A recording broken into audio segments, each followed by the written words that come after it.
আমাদের দেশে প্রায় 10 কোটি মানুষ কিডনি রোগে আক্রান্ত। প্রতি 10 জনের মধ্যে 2 জনেরই কিডনির সমস্যা আছে। দুঃখের বিষয় হলো এর মধ্যে 95% মানুষ জানেনই না যে তাদের কিডনির সমস্যা আছে।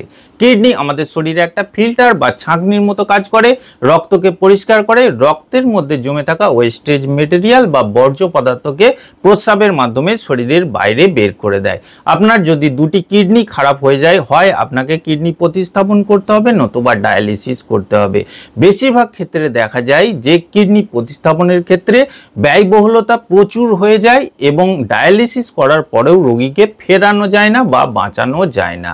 তাই কিডনি ড্যামেজ হওয়ার প্রাথমিক পর্যায়ের যে সিমটমস বা লক্ষণগুলো আছে সেগুলো যদি প্রথম অবস্থায় আপনি চিনে নিতে পারেন বা বুঝে নিতে পারেন বা এর ওয়ার্নিং সাইনগুলোকে ডিটেক্ট করে নিতে পারেন এবং ডাক্তারের সঙ্গে পরামর্শ নিতে পারেন, তাহলে কিন্তু আপনি এই কিডনি রোগের অগ্রগতিটাকে থামিয়ে দিতে পারেন এবং আপনি কিডনি ডিজিজকে রিভার্স করতেও পারেন। আজকে এই ভিডিওর মধ্যে আপনাদের বলবো কিডনি কি, কিডনির কাজ কি, কিডনি খারাপ হওয়ার প্রাথমিক পর্যায়ের 5টি বিশেষ লক্ষণ বা সংকেত কি। কিডনি হলো আমাদের পিঠের পিছনের দিকে শিরদাঁড়ার দুই পাশে সিম বীজের মতো দুটি অর্গ্যান বা যন্ত্র, যেটিকে ফিল্টার সিস্টেম বলা হয়ে থাকে এবং প্রত্যেকটা কিডনির মধ্যে প্রায় 10 লক্ষ করে ছাঁকনি বা নেফ্রন থাকে, যেগুলো আমাদের রক্তকে পরিষ্কার করতে সাহায্য করে। কিডনি আমাদের শরীরে রক্তের অতিরিক্ত জলটাকে বের করে দিয়ে একদিকে যেমন রক্তচাপকে নিয়ন্ত্রণ করে, অপরদিকে কিন্তু কিডনি কিছু বিশেষ হরমোন তৈরি করে যেগুলো আমাদের শরীরে নানান রকম কাজে লাগে। এছাড়া আমাদের শরীরে রক্ত তৈরি বা লোহিত রক্তকণিকা তৈরিতেও কিডনির গুরুত্বপূর্ণ ভূমিকা আছে। এছাড়া আমাদের শরীরে হাড়ের যে স্ট্রাকচার গঠন বা ভিটামিন ডি তৈরিতেও কিডনি গুরুত্বপূর্ণ ভূমিকা পালন করে। তাই যদি আমাদের শরীরে কিডনি বিকল হতে শুরু করে, নানান রকম জটিলতা এসে যাবে, যে জায়গা থেকে অনেক ক্ষেত্রে ফেরানো খুব কঠিন হয়ে দাঁড়ায়। এইবার আপনাদের বলবো কিডনি খারাপ হওয়ার প্রাথমিক পর্যায়ের 5টি লক্ষণ বা সিমটমস সম্পর্কে। 1 নম্বর যে সিমটমস বা লক্ষণটি আছে সেটি হলো প্রস্রাবের মধ্যে পরিবর্তন, অর্থাৎ চেঞ্জেস ইন ইউরিনেশন। খুব বেশি প্রস্রাব হওয়া বা খুব কম প্রস্রাব হওয়া। অনেকের ক্ষেত্রে দেখা যায় যে বারবার অতিরিক্ত প্রস্রাব হয় এবং এটাকে তারা স্বাভাবিক ভেবে বসেন। এটাকে মেডিকেল টার্মিনোলজিতে পলিইউরিয়া বলা হয়ে থাকে। দেখুন, কিডনি প্রতিদিন প্রায় 1 থেকে 2 লিটার প্রস্রাব তৈরি করতে পারে, যেটা স্বাভাবিক। যদি এর থেকে বেশি 3 থেকে 4 লিটার হয়, সেটাকে পলিইউরিয়া বলে চিহ্নিত করা হয়ে থাকে। এটা কেন হয়ে থাকে? কিডনির কাজ হলো আমাদের রক্ত থেকে অতিরিক্ত জলটাকে ছেঁকে কনসেন্ট্রেট করে বা ঘনীভূত করে বের করে দেয়। কিডনি বিকল হতে শুরু করলে এই প্রক্রিয়াটাই বিঘ্ন ঘটে, তখন কিন্তু এই যে প্রস্রাবের ভলিউমটা আছে এটা বেড়ে যায়, যে কারণে অতিরিক্ত প্রস্রাব হতে দেখা যায়। তাই অতিরিক্ত প্রস্রাব কিন্তু কিডনি ড্যামেজ বা খারাপ হওয়ার প্রাথমিক পর্যায়ের একটা বিশেষ সংকেত হয়ে থাকে। বেশিরভাগ ক্ষেত্রে দেখা যায় যে প্রস্রাবের পরিমাণ কমে যাওয়াটাও কিন্তু কিডনি ড্যামেজ বা খারাপ হওয়ার একটা বিশেষ লক্ষণ। কারণ একটা নির্দিষ্ট স্টেজের পরে যখন কিডনি অনেকটা খারাপ হয়ে যায়, তখন কিডনির মধ্যে যে অসংখ্য নেফ্রনগুলো আছে সেগুলো ধীরে ধীরে সংখ্যায় কমতে থাকে। এতে কিন্তু শরীরের জলটা প্রস্রাবের মাধ্যমে বেরোয় না, যে কারণে প্রস্রাবের পরিমাণ কমে যায়। এছাড়া প্রস্রাবের মধ্যে ব্লাড বা রক্ত আসা, প্রস্রাবের রঙের পরিবর্তন হয়ে যাওয়া, গাঢ় চায়ের মতো রং, কোকাকোলার মতো রং, প্রস্রাবের মধ্যে দুর্গন্ধ, এই সিমটমসগুলো কিন্তু কিডনি খারাপ হওয়ার প্রাথমিক পর্যায়ের বিশেষ সংকেত হয়ে থাকে। এছাড়া প্রস্রাবের মধ্যে যদি অতিরিক্ত ফেনা হয়, এটা কিন্তু কিডনি ড্যামেজ হওয়ার একটা বিশেষ সংকেত। কারণ হলো প্রস্রাবের মধ্যে অল্প বিস্তর ফেনা আসতে পারে এবং সেটাকে আপনি ফ্লাশ করলে সেটা ক্লিয়ার হয়ে যায়। কিন্তু যখন কিডনি খারাপ হতে শুরু করে, তখন কিডনি আপনার শরীর থেকে কিন্তু প্রোটিনটাকে লিক করতে থাকে। এই প্রোটিন লিক হওয়ার জন্য প্রস্রাবের মধ্যে অতিরিক্ত ফেনা হয়, ঠিক ডিম ফাটলে যেমন ফেনা হয় সেই ধরনের ফেনা হয় এবং এটা জল দেওয়ার পরেও বা ফ্লাশ করার পরেও ক্লিয়ার হতে চায় না। এমনটা কেন হয়? কিডনির কাজ হলো আমাদের শরীরে প্রোটিনের সঙ্গে সঙ্গে আরও কিছু জিনিস আছে যেগুলোকে ফিল্টার করে রিঅ্যাবজর্ব করে রক্তের মাধ্যমে আবার শরীরে পাঠিয়ে দেয়। কিন্তু কিডনি খারাপ হতে শুরু করলে এই প্রোটিনকে রিঅ্যাবজর্ব করতে পারে না, যে কারণে লিক হয়ে যায় প্রস্রাবের মাধ্যমে, তখনই অতিরিক্ত ফেনার সমস্যা হয়। কিডনি নষ্ট হওয়ার 2 নম্বর লক্ষণটি বলার আগে আপনাদের বিশেষভাবে জানাতে চাই, আমাদের শরীরে এই কিডনি নামক অঙ্গটি যখন ধীরে ধীরে বিকল হয় তখন আমাদের শরীরের মধ্যে কিন্তু নানান রকম ইমপিউরিটিস এবং টক্সিন জমা হতে শুরু করে। এই বিষাক্ত দূষিত পদার্থগুলো যখন বেড়ে যায় তখন কিন্তু আমাদের শরীরে স্টোন ফর্মেশন হয়, অর্থাৎ পাথর জন্মায়, সেটা গল ব্লাডারে হোক বা কিডনিতে। যখন আমাদের কিডনি বা গল ব্লাডারের মধ্যে পাথর জন্মায় তখন চিকিৎসকের কাছে গেলে তারা সার্জারির কথা বলেন। কিন্তু আমাদের মধ্যে অনেকেরই মনের মধ্যে প্রশ্ন থাকে যে সার্জারি ছাড়া কি আমাদের শরীরে যে পাথর হয় সেই পাথর কোনোভাবেই বের করা সম্ভব নয় বা এই পাথর থেকে মুক্তি সম্ভব না? হ্যাঁ বন্ধুরা, এর সমাধান আমাদের প্রকৃতির মধ্যে আছে। আমাদের প্রকৃতির মধ্যে এমন কিছু প্রাকৃতিক ভেষজ উপাদান বা হার্বস আছে যেগুলো আপনার শরীরে যে কোনো জায়গায় পাথর জমে থাকলে সেই পাথরকে ধীরে ধীরে ছোট্ট টুকরোতে পরিণত করে গলিয়ে বা ডিসলভ করে বের করে দিতে পারে। হ্যাঁ, আমি আজকে আপনাদের এমন একটি স্পেশাল বা ম্যাজিক্যাল কম্বো কিটের ব্যাপারে বলবো যেটি আপনার শরীরের যে কোনো জায়গায়, বিশেষত গল ব্লাডার বা কিডনিতে যদি পাথর জমে থাকে সেই পাথরকে খুব সুন্দরভাবে অল্প সময়ের মধ্যে ভেঙে টুকরো করে বা গলিয়ে বের করে দিতে সক্ষম হবে। আর সেটি হলো উজ্জ্বলা আয়ুর্বেদাশ্রমের খাদনাল লিপকন ক্যাপসুল এবং খাদনাল সিরাপ।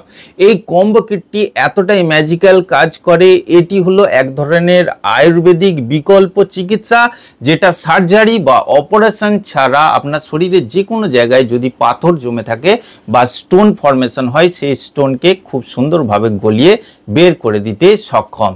এর মধ্যে যে খাদনাল ক্যাপসুল আছে এই খাদনাল ক্যাপসুলের মধ্যে বিভিন্ন রকম প্রাকৃতিক উপাদান যেমন জোয়ানের বীজ, ছোট গরু, কন্টকারি, চিচিরা রুট, এই ধরনের জিনিস ব্যবহার করা হয়েছে যেটা আপনার শরীরে গল ব্লাডার বা কিডনির মধ্যে পাথর থাকলে সেই পাথরকে কিন্তু খুব সুন্দরভাবে ভেঙে গলিয়ে বের করে দিতে সক্ষম।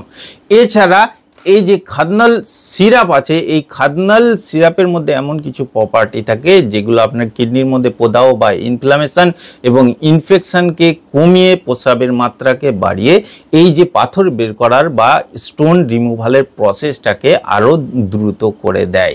তাই এই দুটো খুবই গুরুত্বপূর্ণ। এছাড়া এই যে লিপকন ক্যাপসুল আছে এই লিপকন ক্যাপসুলের মধ্যে কিন্তু ভৃংরাজ, ভূমি আমলা, কুটকি, গুডুচি এবং চিরেতা এই ধরনের নানা রকম জিনিস ব্যবহার করা হয়েছে যেটা চারিদিক দিয়ে আপনার লিভারকে প্রোটেক্ট করে, লিভারের সেল ড্যামেজ থেকে রক্ষা করে, এমনকি গল ব্লাডারের মধ্যে পাথর জমতেই দেয় না। তাই আপনি যদি গল ব্লাডার এবং কিডনির পাথর নিয়ে খুব চিন্তিত থাকেন এবং এতে ব্যথা যন্ত্রণার সমস্যায় ভুগে থাকেন তাহলে কিন্তু এই কম্বো কিটটি আপনার জন্য এক প্রকার বরদান হবে। কোনো রকম ব্যথা যন্ত্রণা বা অপারেশন ছাড়াই আপনার শরীরের যে কোনো জায়গা থেকে স্টোন বা পাথরকে খুব সহজেই ভেঙে টুকরো করে গলিয়ে রিমুভ করে দেবে বা বের করে দেবে। এই খাদনাল লিপকন ক্যাপসুল খাওয়ার সঠিক নিয়ম হলো প্রতিদিন একটি একটি করে খাবার 15 থেকে 20 মিনিট আগে দিনে 3 বার করে নিতে হবে এবং খাদনাল সিরাপ 15 থেকে 20 ml করে দিনে 3 বার করে খাবার পরে পরে নিতে হবে। যদি আপনি কিছুদিন নিতে থাকেন দেখবেন যে আপনার শরীরে স্টোন যেটা থাকে সেটা ব্যথা যন্ত্রণা ছাড়াই, অপারেশন ছাড়াই ম্যাজিক্যালি রিমুভ হয়ে যাবে।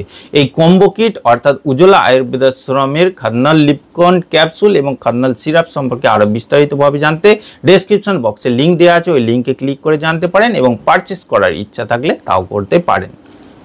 এইবার আসি 2 নম্বর লক্ষণে, সেটি হলো পা গোড়ালি এবং চোখের নিচে ফুলে যাওয়া।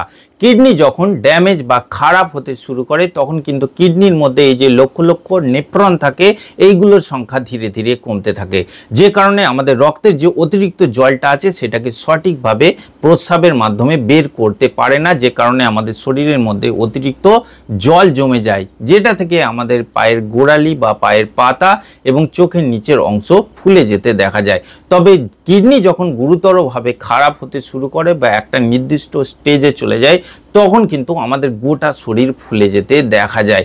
এর কারণটা হলো কিডনি আমাদের শরীরে জলের সমতাকে বজায় রাখার পাশাপাশি আমাদের শরীরে কিন্তু ইলেকট্রোলাইটসের যে ব্যালেন্স আছে সেটাকেও সুন্দরভাবে মেনটেন করে, যেমন সোডিয়াম, পটাশিয়াম, ক্যালসিয়াম, ফসফরাস। কিন্তু কিডনি যখন ধীরে ধীরে খারাপ হতে থাকে তখন শরীরে এই ইলেকট্রোলাইটসের যে ভারসাম্য আছে সেটা খুব বেশি নষ্ট হয়ে যায়।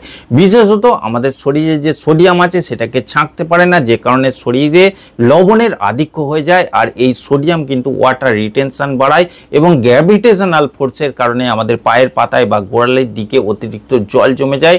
অনেক সময় আমাদের চোখের নিচের অংশেও জমে যেতে দেখা যায়। আপনি একটি সহজ পরীক্ষার মাধ্যমে বুঝতে পারবেন যে আপনার পায়ে জল জমেছে কিনা। শরীরে যে জায়গায় ফোলা আছে সেই জায়গায় একটি আঙ্গুল দিয়ে 5 থেকে 15 সেকেন্ড টিপে ধরুন, দেখবেন ওই জায়গাটা বসে যাচ্ছে কিনা। যদি বসে যায় জানবেন যে শরীরের ওই জায়গায় জল জমেছে।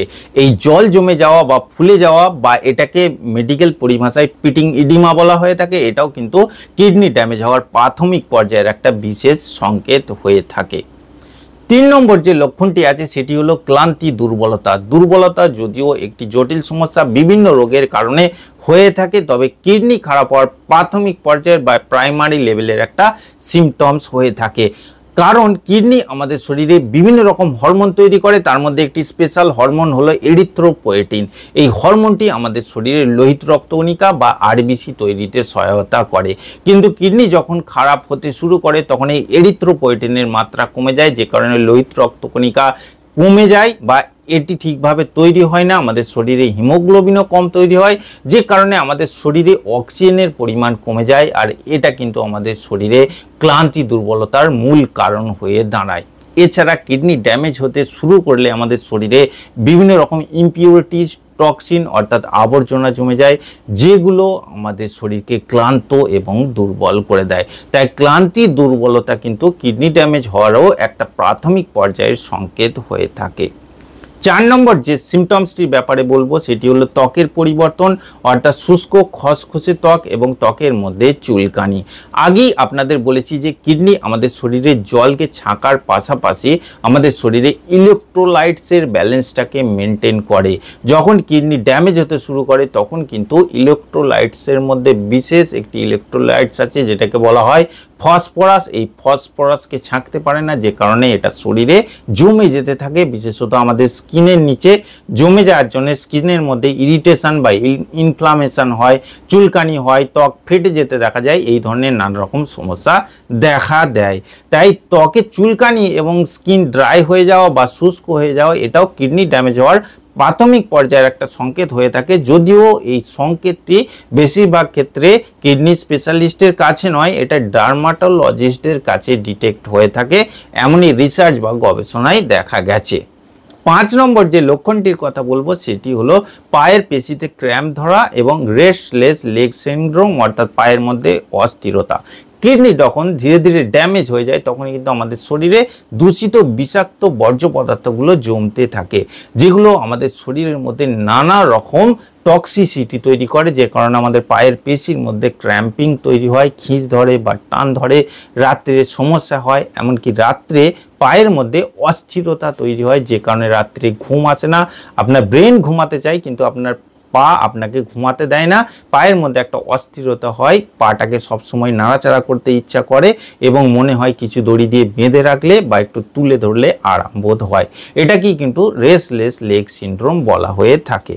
এই যে 4 থেকে 5টি সংকেত বা লক্ষণের ব্যাপারে বললাম, এইগুলো যদি কারোর মধ্যে দেখেন অতি সত্বর কিন্তু আপনি চিকিৎসকের পরামর্শ নেবেন এবং প্রয়োজনীয় পরীক্ষা নিরীক্ষা করে ডায়াগনোসিস করে স্থির করতে পারেন যে আপনার মধ্যে সত্যি কিডনির সমস্যা আছে কিনা বা অন্য কোনো কারণে হচ্ছে কিনা। ভিডিওটি এই পর্যন্ত দেখার জন্য এবং আমার চ্যানেলে আসার জন্য অসংখ্য ধন্যবাদ। দেখা হচ্ছে পরের ভিডিওতে, ভালো থাকবেন, ধন্যবাদ।